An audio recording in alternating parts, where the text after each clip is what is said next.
Have a lovely day after the rain yesterday. Right, so I'm going to do a bit of a rundown of the pigeon loft so far. So it's 13 foot wide, 8 foot deep. What I did originally was dig down to sand in 6 positions. And you can see there, and I had these bricks left over from the extension, and I used some old bricks that I dug up when we were doing the footings, and just poured in some concrete and a bit of hardcore, and then built these pillars. And then on top of those are some railway sleepers, which I thought would be pretty substantial. You see there, and they run all the way to the ones at the back. So there are 3 of those, and then I put some little joist hangers. They're not super heavy duty, but they're fine. And some 3x2, I think it is, timber running along as joists. And then from that I built some stud walls using minimal timber. Actually, I need to reinforce them.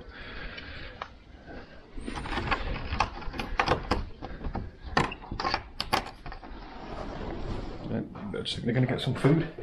So the inside. So I built these separately, and it's just basically 3, and they're not angled. There's no pitch on them.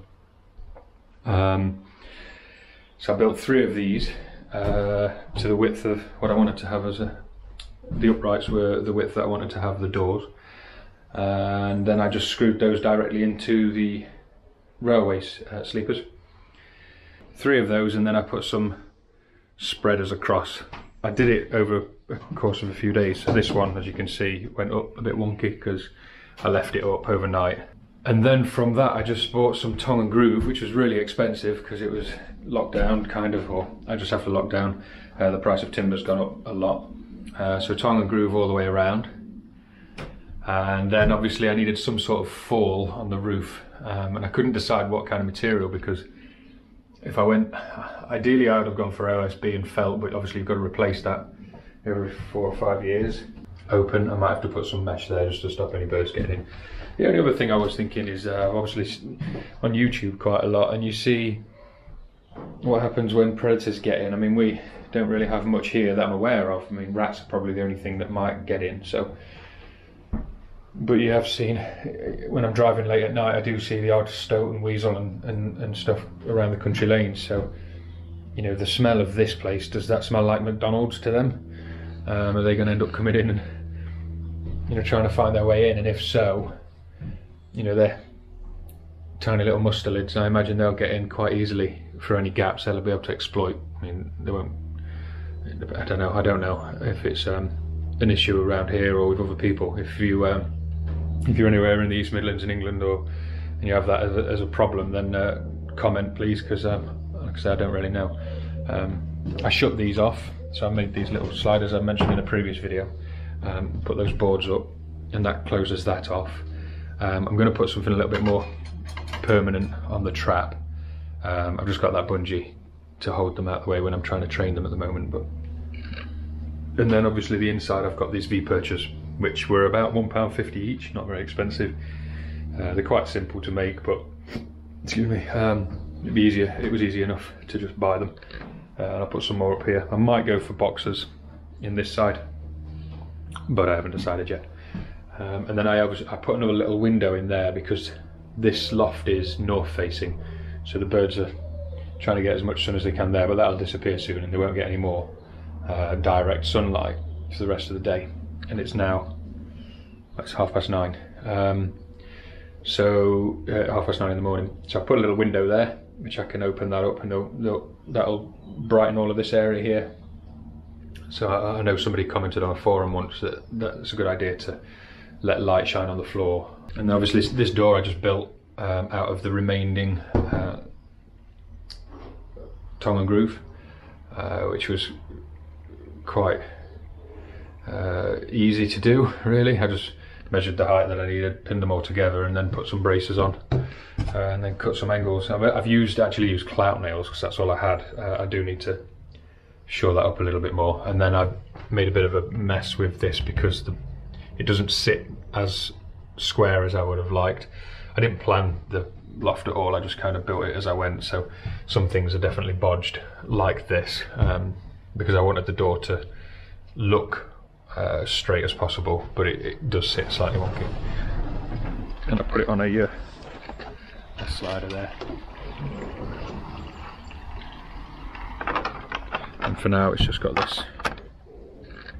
And then obviously there was nothing to stop the bottom of the door swinging out, so I just made a little channel for it to go in.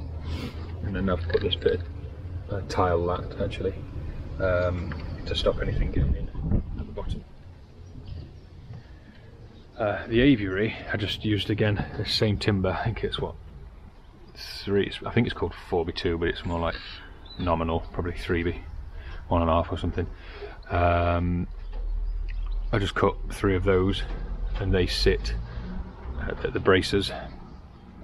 Again, I just made it as I went along. I should have painted it before I put the mesh on, because it's really hard to paint once the mesh is on, so I might end up taking that off to make it look a bit more attractive. And then the trap is just some bob wires, but this is a lot of people spend a lot of money on these, and they're probably a lot better than what I've made, but I think it does the job really. It's a thin piece of ply, and then again I've used the tongue and groove. I've just cut it so that the ply can slide in the gaps of the tongue and groove. That opens, and then I cut a hole the size of the bob wires. And this is just some leftover timber. Hopefully it'll work, and then the birds should land on the aviary roof and then go in there. I will put one thing I've messed up on. Well, one of the things I've messed up on is I want to put the